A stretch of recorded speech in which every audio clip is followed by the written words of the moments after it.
Today we're going to show you how to replace the brake pad on your Schwinn indoor cycle. To begin, you will need to remove the cover from the brake tension knob, as shown here.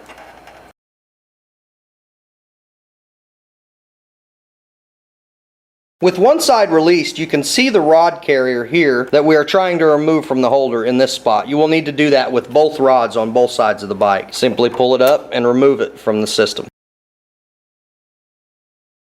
Repeat this process on the opposite side of the bike.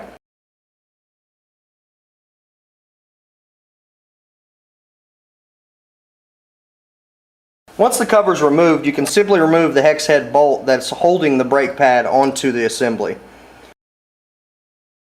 Then you can pull to one side on the brake caliper and remove the brake pad. This is what the old used brake pad looked like that we took off of our bike. As you can see, it has seen much better days. Installation is the exact opposite of removal.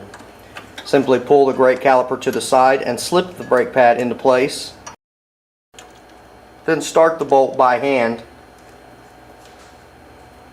Finish torquing with your Allen head wrench.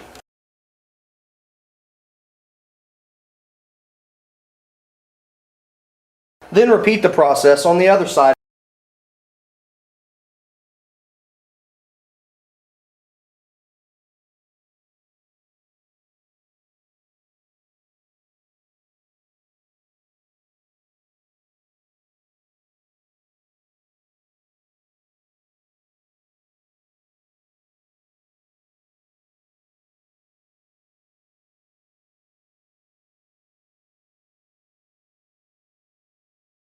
After a replacement of the brake pads, sometimes resistance is significant even with the brake tension released completely. To remedy this situation, simply tighten the brake resistance knob and let it set for 2 hours.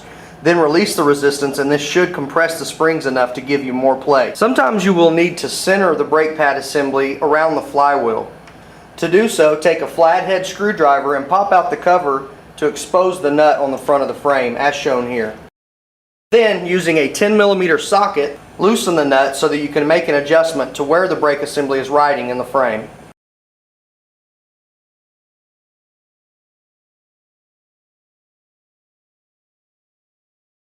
Once you are satisfied with the placement of the brake assembly, retighten the nut.